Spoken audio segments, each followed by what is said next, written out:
이제 마지막 설교 29장 지난주에 마지막 설교를 또 이야기했고 30장도 마찬가지 연결된 29장과 연결된 모세의 마지막 설교입니다. 앞에 이야기를 나중에 또 하겠지만 오늘 30장 1절에서 10절을 먼저 한번 보도록 하겠습니다.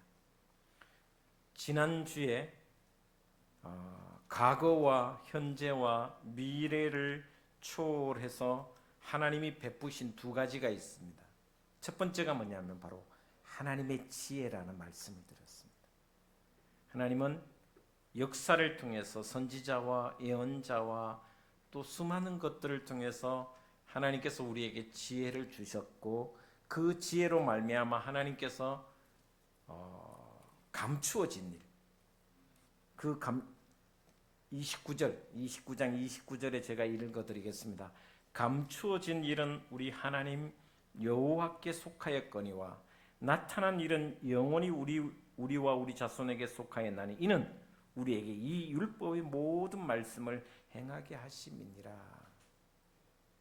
하나님께서 우리에게 지혜를 주셨다는 것입니다. 역사를 통해서도 지혜가 있고 또 말씀을 통해서 예언자와 선지자를 통해서도 하나님 우리에게 지혜를 주셨기에 장차 앞으로 미래에 일어날 수많은 위험 가운데서도 우리가 복을 선택할 수 있는 지혜가 있다라는 것을 이야기해 주는 것입니다. 다시 말하면 모세가 애굽에서 탈출하 이제 40년 동안 광야 생활을 했던 이스라엘 백성이 가나안 땅에 들어가면 미래에 어떤 일이 일어날지 예측하지 못한다. 자기 욕심으로 아니면 불순종으로 아니면 자기 이기주의적인 생각 때문에 행동 때문에 하나님께서 주신 징벌도 있을 것이다. 저주와 심판도 있을 것이다. 그러나 그런 위험 가운데서도 우리가 미리 하나님 주신 지혜가 있기 때문에 그 지혜를 사모하고 말씀을 사모하고 하나님의 뜻을 사모하면 우리가 복과 생명을 택할 수 있다는 것을 이 말씀을 통해서 가르쳐 주고 있습니다. 두 번째 주신 하나님의 은혜가 무엇이냐면 하나님의 지혜를 주셨던 것과 동시에 1절에서 10절까지 내용을 여러분 성경 갖고 계시면 30장 1절에서 10절까지 제가 잠깐 이야기하겠습니다. 1절부터 제가 봉독하겠습니다. 내가 너에게 진술한 모든 복과 저주가 너에게 임함으로 네가 내 하나님 여호와로부터 쫓겨간 모든 나라 가운데서 이 일이 마음에서 기억이 나거든. 이게 무슨 말이냐면 자, 이스라엘 백성이 가나안 땅에 들어가서 축복의 땅이라고 했는데 거기서 말씀대로 살지 못하다가 저주를 선택하고 심판을 선택해서 결국 쫓겨나서 이방 나라의 포로가 되고 식민지가 되고 하나님 말씀에 순종하지 않아서 나라가 망하고 땅이 황폐해지고 그리고 포로로 잡혀갔을 그때에 모든 나라 가운데서 이 일이 마음에서 기억나거든. 다시 말하면 하나님의 말씀이 생각나거든. 그러면서 2절에 이렇게 말씀하고 있습니다. 2절은 우리 같이 한번 보도록 하겠습니다. 시작. 너와 내 자손이 내 하나님 여호와께로 돌아와 내가 오늘 너에게 명령한 것을 온전히 따라 마음을 다하고 뜻을 다하여 여호와의 말씀을 청종하면 이게 무슨 말이냐면 가나안 땅에 들어가서 앞으로 닥칠 위험이 있는데 하나님의 지혜로 하나님 주신 말씀과 지혜로 이겨낼 수 있고 복과 생명을 선택할 수 있는데 결국 그 말씀에 순종하지 못해서 나라가 망하고 땅이 황폐해지고 결국 쫓겨나고 포로가 됐을 그때서야 하나님의 말씀이 생각나거든. 돌아오라는 말씀. 깨닫고 돌아오라는 말씀. 하나님 앞으로 돌아오라는 말씀. 그렇게 하면 어떻게 하느냐 하면 3절에 이렇게 표현해 놨습니다. 우리 3절 같이 보겠습니다. 시작. 내 하나님 여호와께서 마음을 돌이키시고 너를 긍휼히 여기사 포로에서 돌아오게 하시되 내 하나님 여호와께서 흩으신 그 모든 백성 중에서 너를 모으시리니. 하나님의 자비하심을 이야기하고 있습니다. 하나님은 불순종하여 멀리 떠났던 사람이 돌이켜 돌아오면 자비와 긍휼의 마음으로 다시 품어주시고 안아주신다는 말씀입니다. 어떤 경우에도 하나님은 다시 품어주신다는 것입니다. 이것이 바로 누가복음 15장에 나오는 탕자의 비유에서 나오는 아버지의 사랑입니다. 여러분, 탕자는 아버지의 재산을 모든 것을 탕진한 아들, 다시 말하면 불효막심한 아들로 표현하지만 다르게 이야기하면 하나님의 사랑이 탕진될 때까지 하나님의 사랑이 탕진되지 않죠.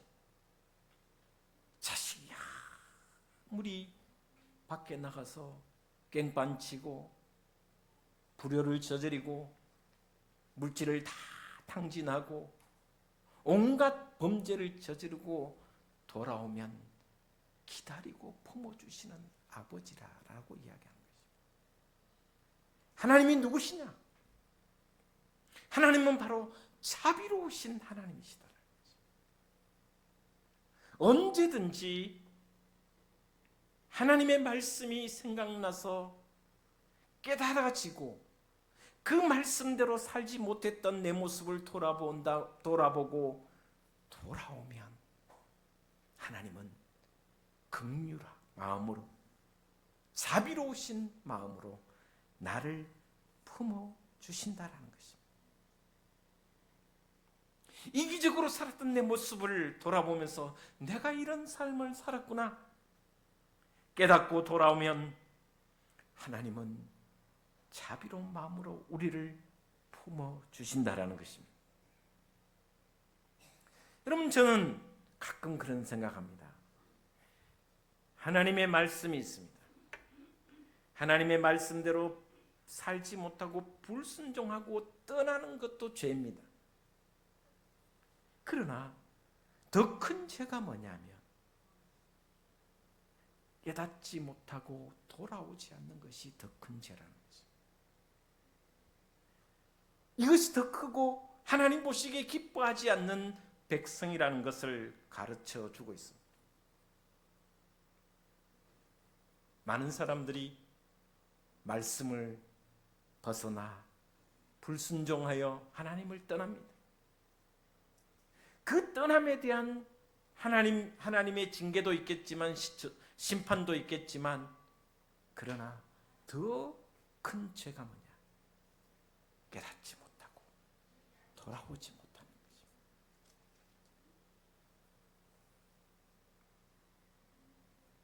돌아오면 하나님께서 회복시켜 주시고 은혜를 베푸시고 복을 내리시고 저주 가운데 있는 너지만 그 저주를 축복으로 바꾸어 주시며 생명으로 바꾸어 주시겠다라는 말씀입니다. 그래서 4절에 이렇게 표현해 주고 있습니다.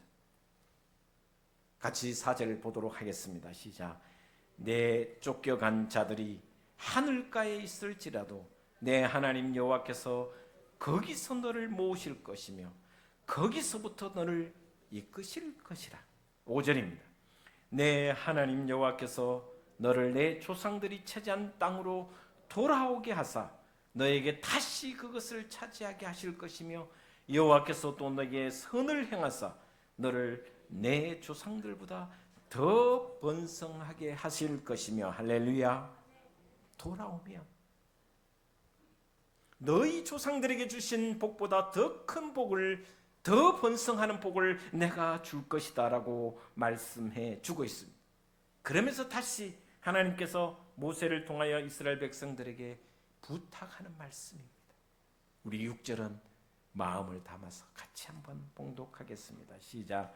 내 하나님 여호와께서 내 마음과 내 자손의 마음에 할례를 베푸사 너로 마음을 다하며 뜻을 다하여 내 하나님 여호와를 사랑하게 하사 너로 생명을 얻게 하실 것이며 7절 내 하나님 여호와께서 내 적군과 너를 미워하고 핍박하던 자에게 이 모든 저주를 내리게 하시리니 너는 돌아와 다시 여호와의 말씀을 청종하고 내가 오늘 너에게 명령하는 그 모든 명령을 행할 것이라. 할렐루야.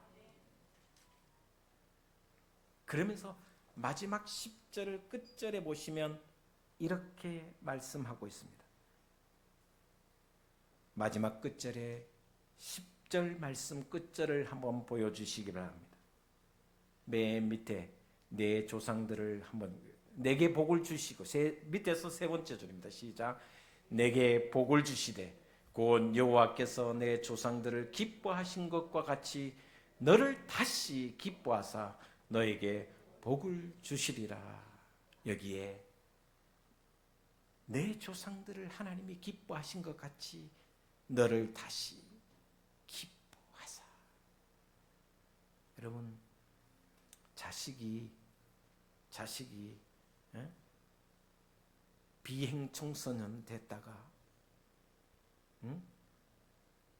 공동체에서 어려움을 겪고 자신의 삶의 아픔을 겪으면서 정말 곁길로 가는 부모의 마음이 얼마나 가슴 아픕니까?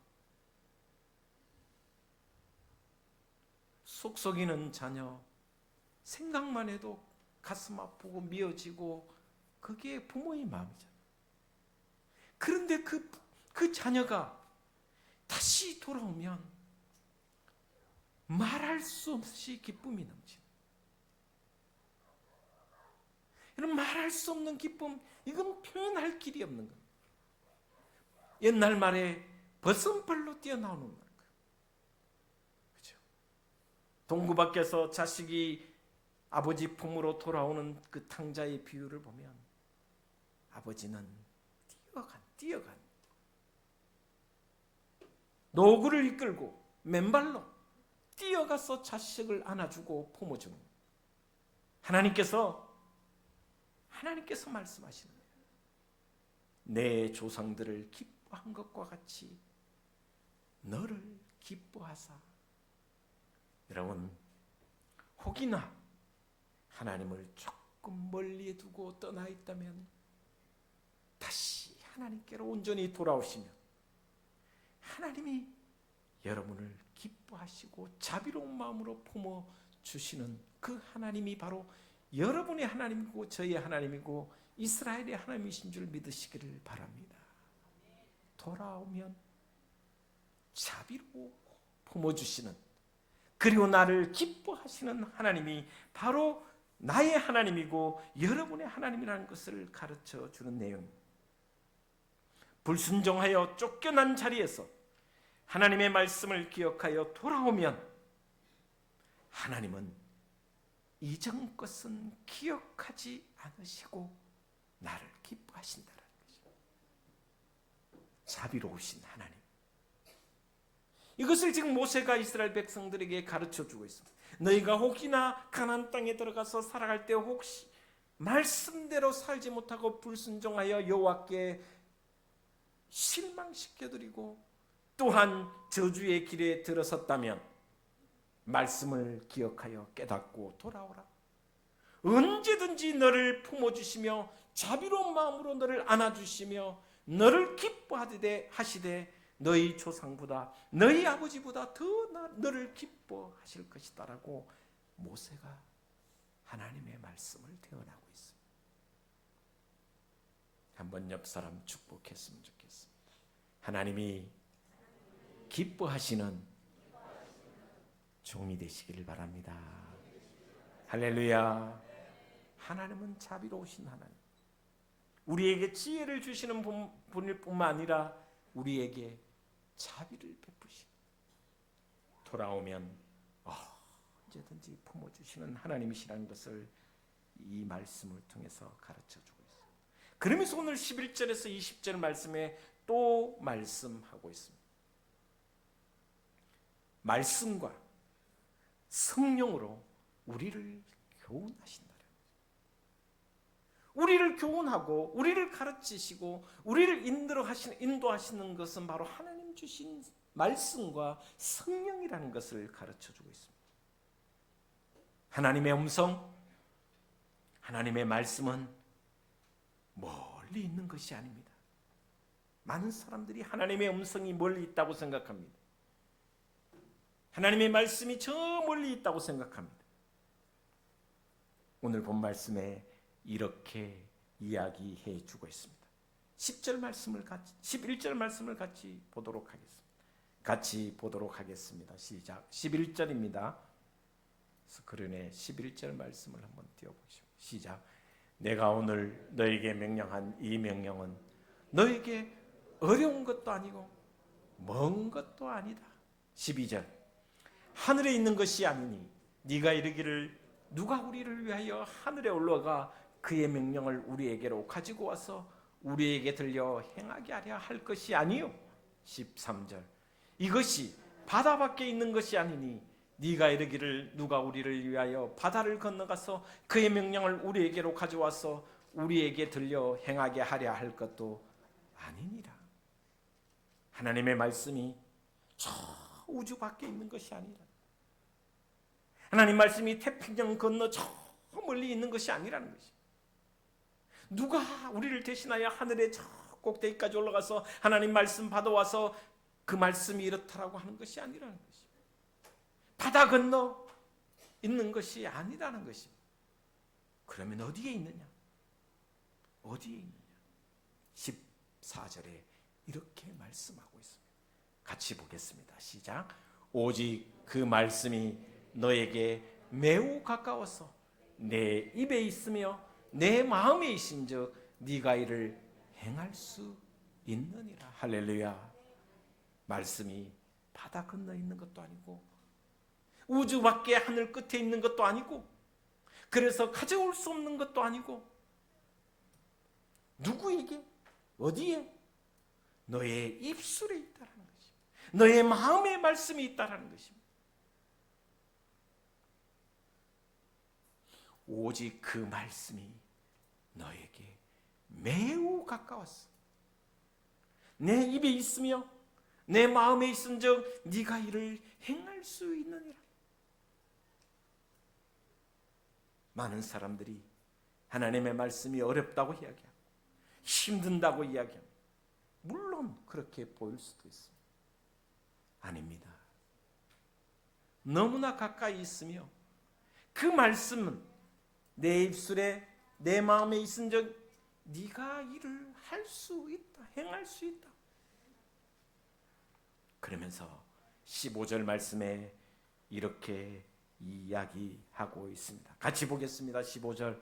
보라, 내가 오늘 생명과 복과 사망과 화를 내 앞에 두었나니. 할렐루야. 생명과 복과 사망과 화가 내 앞에 두었다라는 말씀이 뭡니까?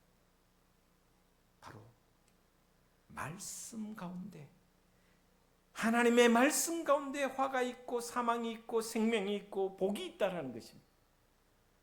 말씀에 순종하면 생명과 복이 있으며 불순종하면 화가 있고 사망이 있다라는 것을 이야기해 주고 있습니다.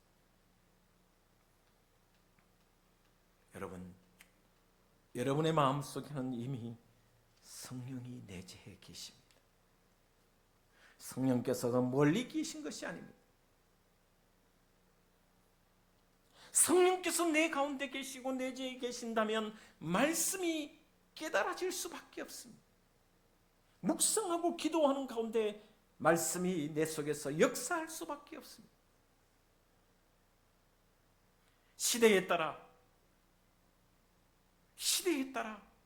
하나님의 성령은 우리에게 끊임없이 말씀하셨고 말씀하고 계시며 앞으로도 말씀해 주십니다. 과거에는 없었고 지금은 있고가 아닙니다. 말씀은, 하나님의 말씀과 성령께서는 과거에도 지금도 미래에도 우리 마음속에, 우리의 삶 속에 역사하고 내재하고 또 충만케 하신다는 것입니다.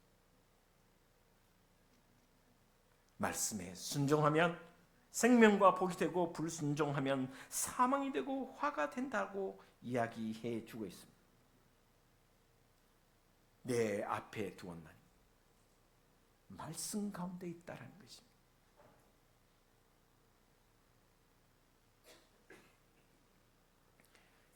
이 29장과 30장 말씀을 복습해 보았으면 좋겠습니다. 모세의 마지막 설교 내용입니다. 모세는 이렇게 이스라엘 백성들에게 설교합니다. 과거를 돌아보니 은혜 아닌 것이 하나도 없다. 40년 광야 생활을 돌아보니 옷이 헤어지지 않았으며 신발이 닳지 않았다. 비록 호의하며 호식하지는 않았지만 진수성찬을 먹지는 못했지만 하나님이 은혜로 우리와 함께 하셨다. 매일 똑같은 만나를 먹는 것도 은혜였다. 떡과 포도주와 그리고 고기를 먹지 못했지만 그것도 하나님의 은혜였다. 오직 하나님을 의지하고자 하는 하나님의 은혜라고 고백하고 있습니다. 주신 이도 여호와시고 주시지 않은 것도 은혜. 이것이 바로 모세의 고백입니다.